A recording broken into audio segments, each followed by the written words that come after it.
It's amazing what you learn having to do it yourself. I learned how to become a better business person. And if you're not making profit, you're not in business, you're just bullshit.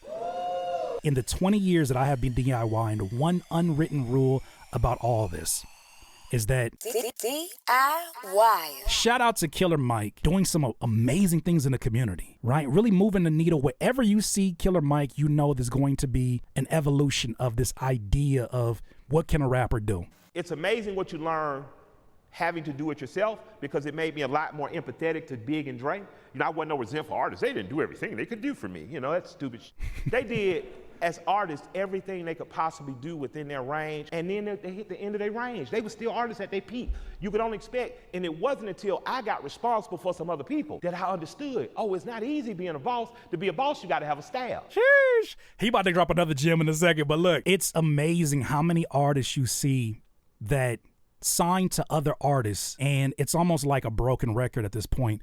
How many of them become very bitter and resentful of those artists when they finally find some traction in their solo career? I love that Killer Mike is taking a completely different perspective on this when he's saying, instead of being like, man, maybe my career would be somewhere different, like if, you know, Andre 3 Stacks and Big Boy would have pushed me even further, like I had the standout verse in the whole world. Instead of taking that same route that so many bitter artists have taken, and I can categorize him as a bitter artist, as a boss, he said, I understand it now, because now I have the responsibilities that I once were questioning them about or asking them for support on.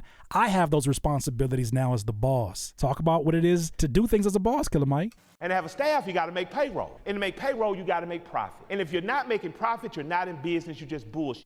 So, Somebody gonna have to tell the truth, and I'm gonna tell it. Some people think this DIY culture is just a matter of, oh, I get to make whatever music I want. Yeah, there are pros and cons to doing it yourself. I lean in on the pros. I feel like the cons are high quality problems to have. These are the kind of problems I choose. No matter what you choose to do as a profession, there will be pros and there will be cons. There's gonna always be problems. That is the one thing I can guarantee you. And no matter what you get into, relationships, whatever, there will always be problems.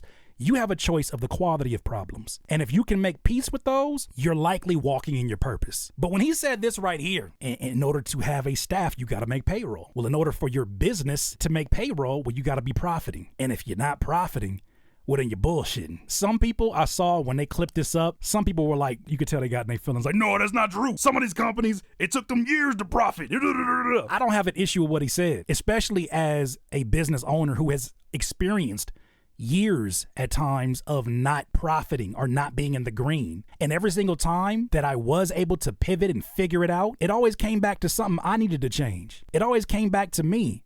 And who else should it be blamed for that? It's on me. I made the decision to become a rapper.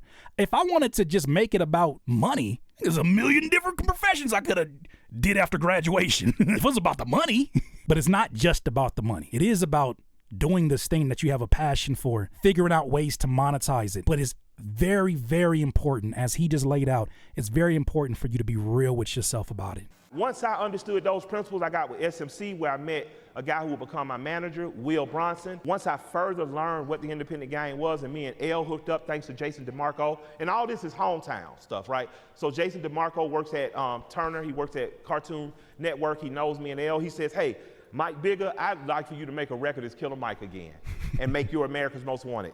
Boom, 11 years ago, you get rap music. We do a mixtape called Run the Jewels. That mixtape, I know is instantly magic. I'm like, I ain't never letting this white boy from around me. It's me and him. It's Talking about LP. us, baby. It's we are a god team. This is magic. Not specifically, but he's speaking to one of the unwritten rules about doing it yourself. If you need further definition of what that is, go to CurtisKing.com. I spent some time with the DIYers in my Patreon community, and we defined what the do's and don'ts are in terms of how we define a DIYer. In the 20 years that I have been DIYing, the one unwritten rule about all this is that you won't see motion until you get moving. You don't have a movement until you start moving. If you're worried about people not supporting you, you gotta first look like you're supporting yourself. You ever notice how when you're on the side of the freeway and your car's broken down and you sit inside it, nobody come to help you? But if you run out of gas and you push into the gas station, people jump out that car to help you? Ain't that crazy? That's the worst Chris Rock impersonation, but you get what I'm getting at. People are more likely to want to help what you have going on if you move, if you have motion, if you're doing the things, not doing them perfectly, but if you're just moving, people want to move with you. They want to see you win. Not everybody, but the right people will. What's going on with you, DIYers? Thank you so much for choosing to watch this video. One thing I want to give you a heads up of is that I just released my project called Storm Symphony with my good friend Aaron Barber. Why should you care? Because I know you didn't come here for my music. You probably came for the content. If you're a rapper or a music producer, there are added bonuses for you actually purchasing the album. If you're a producer, every sample that you hear that was composed originally by Aaron Barber, you will get a royalty-free pack of 10 melodic loops that you can use royalty-free for your beats to sell, your own music, and all that good stuff. Also, FL Studio has partnered with me to give out 5 copies of FL Studio for those of you that want to start off your production career. But Curtis, I don't know how to use FL Studio. How the hell would that benefit from that? Well, along with one of the other tiers, you're also going to get my FL Studio Beginners course. So this is the way that I am incentivizing those of you that actually still buy music, because you know what? Fine art still sells. And I made some fine ass art on this project that I think you're going to really enjoy. Make sure that you go to curtisking.com for more information. Now back to the video. And when me and L made Run the Jewels 2, 3, and 4, I knew that we had finally completed what I wanted us to be, a true group. You got to have 4 classic records. Outkast set that precedent. Goody Mob set this precedent for us. Like, you got to have back to back to back. Man, I just sat and was just like, wow, we done it. Let's work on Run the Jewels 5. And then a pandemic happens and we can't tour and work. He gets a movie soundtrack for Al Capone movie. It's amazing thing he does musically. Him and Zach were working, and me and Cuz just got in the room and started hashing it out. And before you know it, Michael happens. And in the process of making Michael, I learned how to become a better business person. But what I learned is how to be an artist in the sense of trusting my instincts, going with my confidence, taking a mistake and making that mistake something else. I really learned, and I got in tune with myself in a different way. So keep the suits out the booth. This is the thing that I feel like those who are not creatives, those who are the quote unquote suits in this music game, that's the part they don't understand. While they're trying to sift through analytics and trends to figure out what's best for you, there is not a stat that can compute that. There is only you yourself going through trial and error, which is why way back when artist development was such a great thing to have, even though they probably didn't see it being great from a financial standpoint. It gives the artist time to figure out not just how to make better music, but figure out who they are and how are they going to contribute something to this music space, this sonic space that has never been shared before. Like, what's your voice?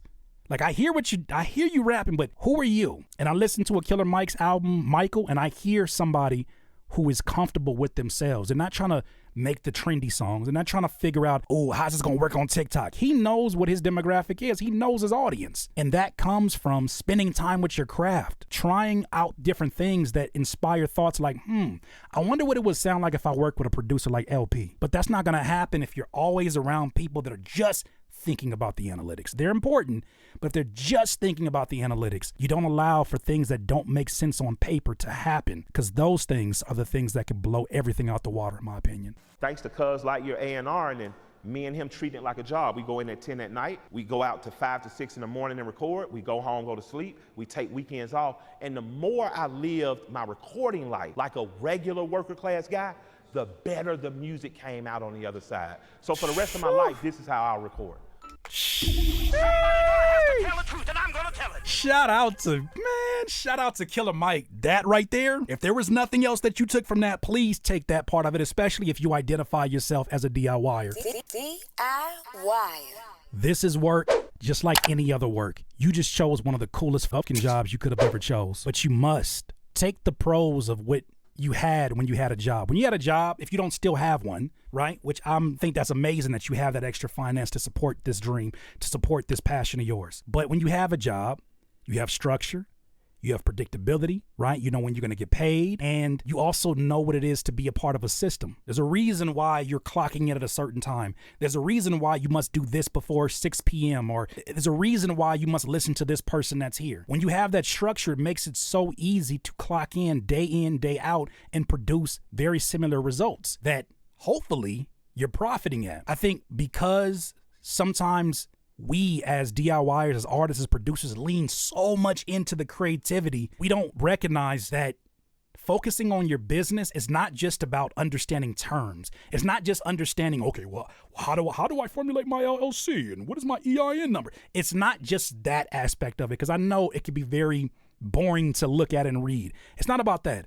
It's figuring out, how can I use this muscle that I've overdeveloped in creativity and utilize that within this structure of business?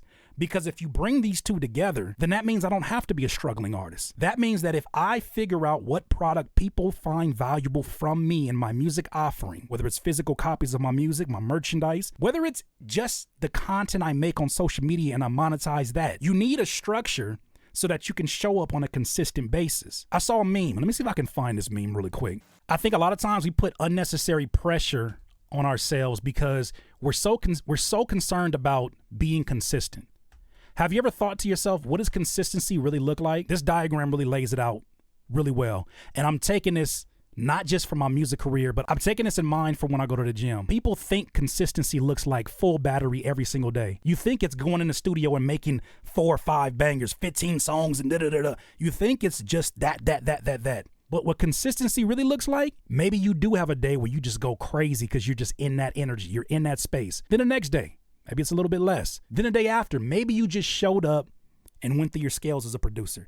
Maybe you just showed up and experimented with your vocals, tried some new auto-tune settings, whatever the case may be. Then the next day, maybe you give a little bit more. The thing that these all have in common is that you continuously show up. And when you sit your ass down in your chair, you allow for the muse, for those special moments to happen. But in order to get more of those special moments, you got to take more shots at it. I love what Killer Mike is highlighting there, in that the key to his success now is treating his music career as if it's a career, as if it's a job that you would just clock into.